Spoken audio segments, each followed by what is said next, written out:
A small shop workbench or portable workspace, something that everybody can benefit from.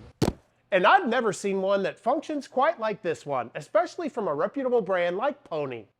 Giddy up! So come along with me as we explore this incredible new setup.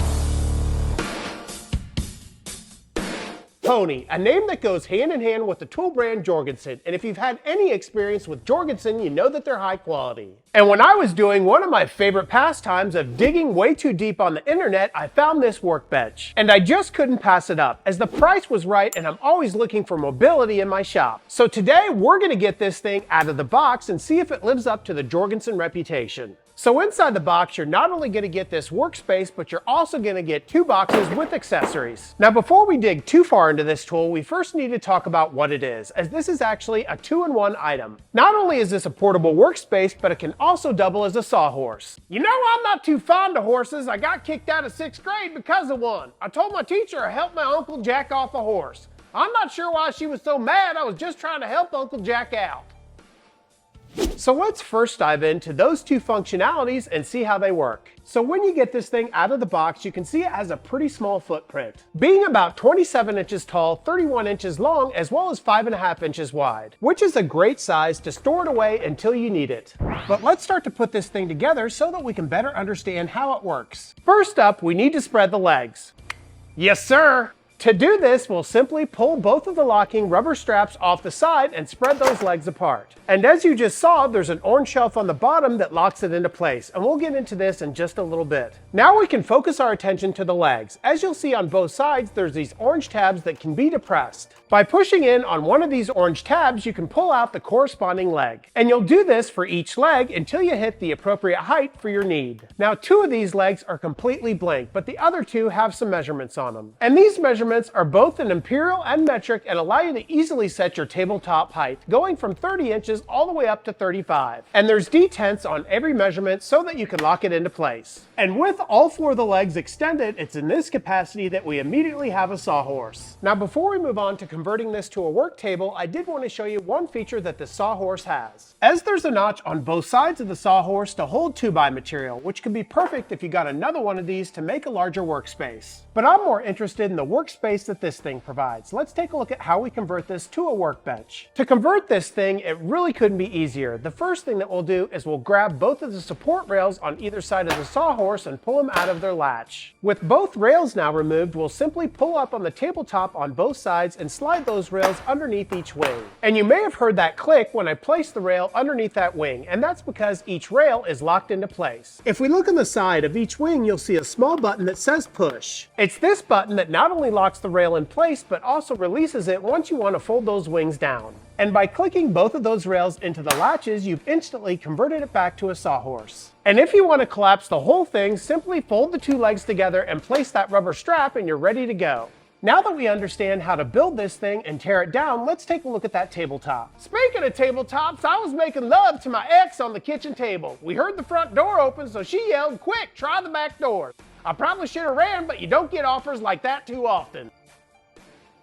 My first impressions of this tabletop is that it's very well made and it's made of a durable plastic. But it's also got a lot of nice features that we need to take a look at. You'll notice that there's 2 small trays on either side of the bench. These can be perfect for either holding your pencil or some hardware. And the size of this table is really pretty nice, being 31 inches wide by about 25 inches deep. You'll also notice it's got a couple of reference guides right on the top. You'll notice that both wings of the workbench have a center scale ruler, both in imperial and metric, going from 0 to 15 inches, giving it a 30-inch span. But more importantly than anything, you probably noticed that the tabletop of this workbench looks like Swiss cheese. That's right, this thing has got a 3/4-inch bench dog hole setup. So to understand how this works, we need to open up one of those accessory boxes. Inside that box, we're going to find a pair of 2 different types of bench dogs, both large bench dogs as well as small bench dogs. These dogs slide right into those holes, giving you a support wall. These can be perfect for using as a bench stop when planing your wood or just using as a reference point. And they even have greater utility when we get into one of my favorite features of this workbench at the end of the video. And there's a total of 36 of these bench dogs, giving you a whole lot of flexibility. And each bench dog is 3 inches on center in one direction and 4 inches on center in the other, which is actually one of the few negatives with this workbench, as you can't rotate those larger dogs 90 degrees to get a different angle. But thankfully, by using the two smaller dogs, you can get the same effect.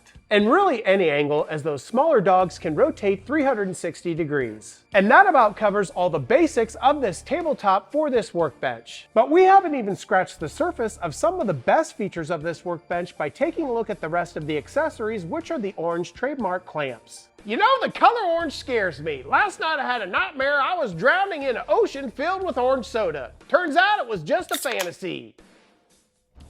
So along with this kit, you're going to get a total of 4 clamps, and these are no ordinary clamps. Now I'm not going to go into detail about these clamps as I've covered them before, but these are the Jorgensen Easy Hold clamps. And there's 2 different sizes here, both the 12-inch as well as the smaller 6-inch. Now both sizes of these clamps can not only be used normally, but they can also be adjusted to be used as a spreader. One of the most unique features about these Easy Holds is they can actually be extended. And that has everything to do with the unique dovetail locking system. To extend these clamps, you simply take off one of the clamping jaws, flip it around in the opposite direction, and reattach it. And with it in this configuration, you take another clamp that's in the same configuration and slide the 2 dovetails together. And just like that, you've more than doubled the capacity of each one of these clamps, over 16 inches for the smaller clamps and over 30 inches for the larger ones. And that extra length makes these Jorgensen Easy Hold clamps one of my favorite clamps in my shop. But the reason they include 4 of these with this workbench may actually surprise you. Let's first talk about how these clamps can be used with those bench dog holes. These bench dog holes provide an excellent way to get vertical support.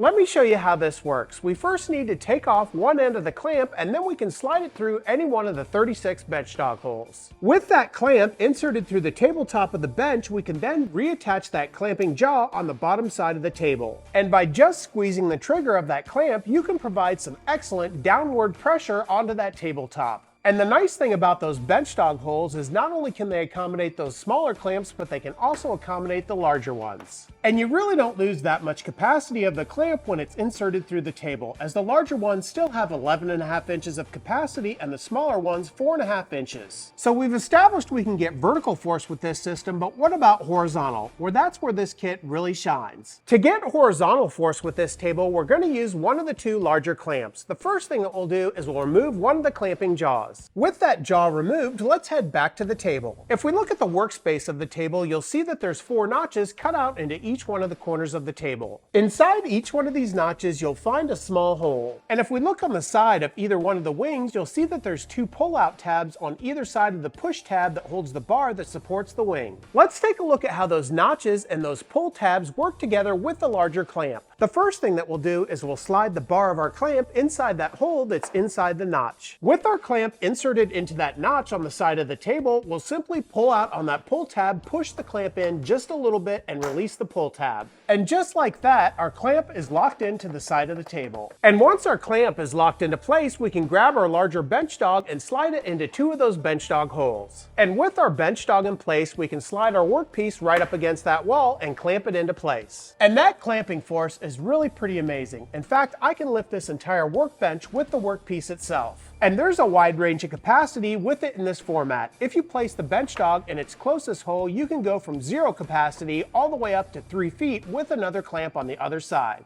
Not to mention, when having both horizontal and vertical pressure on your workpiece, that thing's not going to go anywhere. And those clamps are just as easily removed by simply pulling out on the tab and removing the clamp. And with both of those larger clamps removed, there's even a storage area on this device for the clamps themselves. All you have to do is to take the clamp, slide it into one end of the orange shelf, and clip the bar into place. And just like that, both of those larger clamps are securely into position. But what about those bench dogs? If we look at that orange shelf again, you'll see that there's 3 bench dog holes on either side of the shelf. Simply slide a large bench dog and a small bench dog into these holes on either side of the shelf. Now, there isn't as slick of a way to store the smaller clamps, but it is possible with these holes on the bottom of the shelf. All you need to do is to take your clamp and clamp it onto 2 of these holes. And just like that, you have a fully self-contained unit that can be stored away until your next use. And finally, let's talk about the strength of this unit. When it's in the sawhorse configuration, it can accommodate up to 1,000 pounds.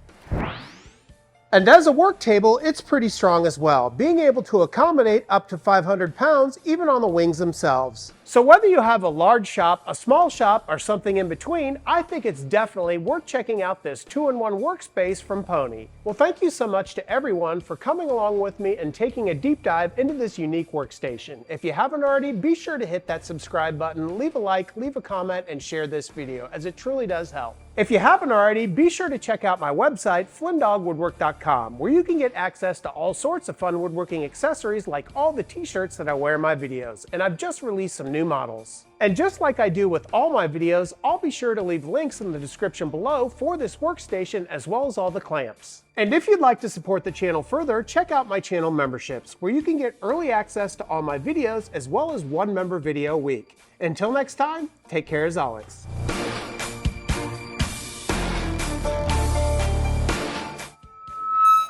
All right, let's get it. You know, I asked my buddy the other day if he always puts an orange in his beer. He said, not all the time, just once or twice in a blue moon.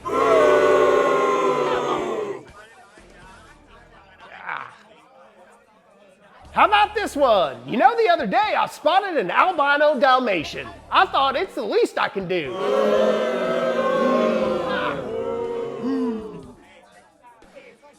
All right, last try. So if a purple guy lives in a purple house, a red guy lives in a red house, and a green guy lives in a green house, why does an orange guy live in the White House?